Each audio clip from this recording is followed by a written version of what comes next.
all know the popular saying of curiosity killed the cat. Khaenri'ah's story is one of corruption and pride, and while the narrative paints Celestia to be the true evil, today we're going to be diving into an alternative hypothesis of the Cataclysm. The Cataclysm was Khaenri'ah's fault, not Celestia's. Specifically, the war itself was created because of Khaenri'ah's greed for understanding the unknown, and their own hubris was what jeopardized not only the safety of the nation but also the entirety of Teyvat. Let their story also be a reason why you should never look too deep into the abyss. If you like this kind of content, please consider subscribing and joining the people. We know that gold was the primary reason for the Cataclysm according to most of the texts, but it is possible that the choice to study the abyss wasn't a solo project. My proposition of what happened in Khaenri'ah is simply that the Eclipse dynasty accepted gold and the scholars advocate for learning the abyss. And the further they experimented on the abyss, the more the scholars, vanguards, and the dynasty itself became psychologically corrupted by their own ambition. Down the line, their corruption got so bad amongst Khaenri'ahs and their abominations began terrorizing Teyvat, which called upon Celestia's intervention to wipe Khaenri'ah off the face of the planet. So let's begin. It's all the Eclipse dynasty's fault. The Eclipse dynasty was the ruling faction of Khaenri'ah, which was destroyed in the Cataclysm. I believe that gold worked under the Eclipse dynasty as somewhat of a royal alchemist and was under a court of sages. According to the mocking mask, the previous ruler didn't heed Piero's warnings because he wasn't as smart as the sages, and in the description of the Abyss lectors, it states that they were once evangelists and scholars that bestowed dark wisdom upon its people. On the other hand, the heralds, by extension, are known as vanguards and may have been part of the Twilight Shroud Dane was from. We can also theorize that maybe Piero was from a higher rank than a commoner, but not amongst the sages because of the Abyss Herald's description stating that they purged the preordained foolish masses, and Piero notes that he will accept his foolishness and become a jester.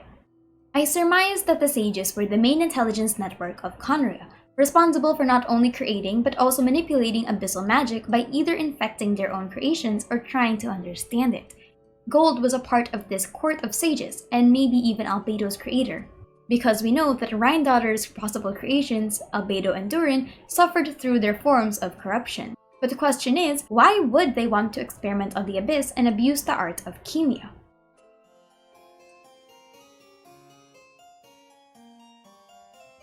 When comparing the theme of the abyss and the kingdom of Khaenri'ah, one theme stands out, the theme of enlightenment and wisdom of the unknown. Khaenri'ah called itself the pride of humanity and believed that they were a nation who dreamt while the others were content on living. Whatever their morals are, seeing themselves worthy of prosperity and grace was definitely amongst them. It isn't impossible that Khaenri'ah saw itself as the apex of human potential, the best among the other nations because they survived without a god. They were prophesized for greatness, they had machines and created alchemy considered to be the greatest, so what would be the best feat for them but to study the same dark energy that the gods were so afraid of?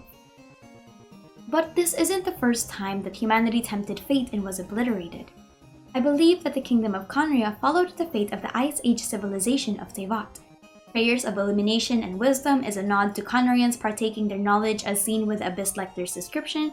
Prayers of destiny is their ambition for something greater, and prayers of springtime is a parallel to Khae'nri'ah's plant-like creation alchemy. According to the prayers of wisdom, humanity was frequently visited by divine envoys that promised them great prosperity, but humanity became greedy with the wisdom and began questioning the gods. They schemed to enter the garden of the gods and was rightfully punished. I believe that this is the continuation of that vicious cycle of destruction. Khaenri'ah delved too deep into the arts of the abyss, which not only corrupted them but also destroyed the rest of Teyvat. We know several things about the abyssal corruption. First is that people exposed to it begin showing less signs of empathy and mentally unstable tendencies. We also know that they tend to exhibit monstrous visages and no longer look as human as they once were. We saw this with Torachio, the Bloodstained Knight, the Crimson Witch, and Tartaglia. It is possible the Eclipse dynasty and the court of sages that were working on the abyssal magic were exhibiting those same effects, and as we know, Gold began losing himself in his own ambition. Second is that the creations were being discarded and spread across the different nations and essentially could no longer be contained.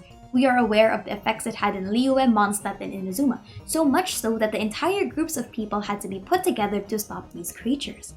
The gods would have no reason to step in if it wasn't a threat to the society of Teyvat. While it would be easy to say that they were jealous or didn't want a godless nation to prosper, that simply isn't true. The gods have before sent envoys to humanity who loved them dearly, and we see how the archons themselves also cherished their nations. There must have been a reason they allowed Khaenri'ah to exist for so long. Because now I propose the question: why does it have to be the entirety of Khaenri'ah's loyalty that is guilty of the corruption, and not just plain gold? And if that's the case, why are all the texts talking as if gold was the one to blame? Firstly, let's address the texts. Gold being mentioned is very frequent, and I believe this is no accident. I believe that while there is a court of sages that mandated the abyssal experimentation, he was the one who first introduced the idea to the kingdom. Hell, he could even be the ruler which Pierre mentions, but regardless of his position, it is most likely that gold was the main perpetrator and he did the most contribution of corrupting the beasts we know and the creatures we see. It is most likely possible that he was also the reason for the spread. He did amass an army for unknown reasons, which means that he needed to mass produce these abominations. Secondly, the reason I believe this is a collaboration is because the Abyss lecture stating that the abyssal magic corrupts intellects, and the murals depict multiple people giving worship to a symbol that has a Khaenri'ah diamond. Another mural also depicts an eclipse.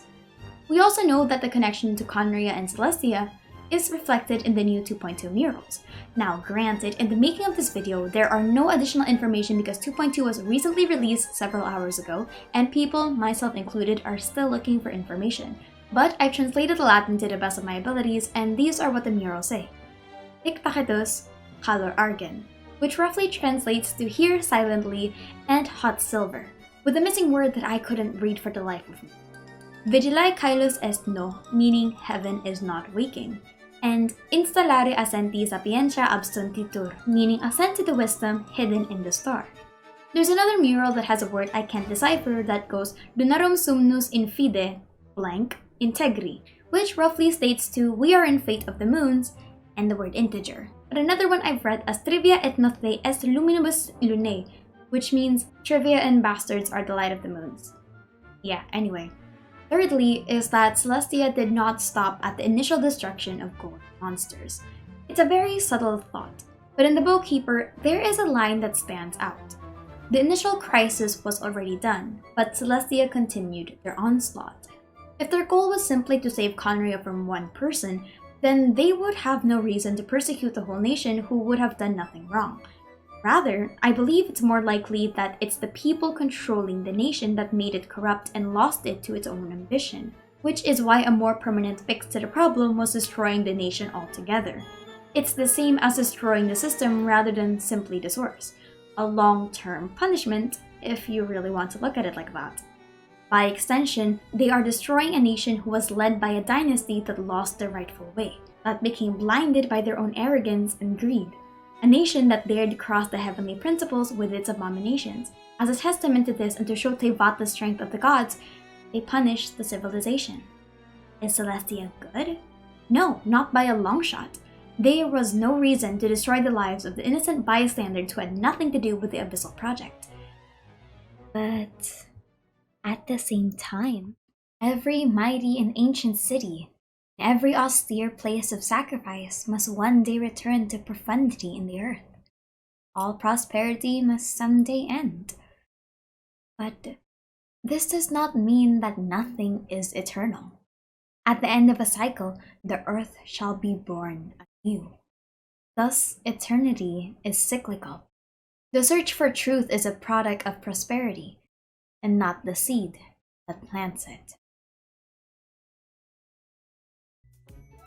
But anyway, with the new drop of the 2.2, there is just so much more information that we are going to need. Unfortunately, Genshin Wiki, while I am writing the script and while I am recording, does not have any information. So I am going to just keep scouring as much as I can, and maybe I'll make a follow-up video to this. The difficulty in making Genshin lore and theories is just how much information constantly changes and constantly added to the game, which is perfectly fine with me. But nevertheless, thank you so much for watching. My name is Aster, and thank you for chilling with me.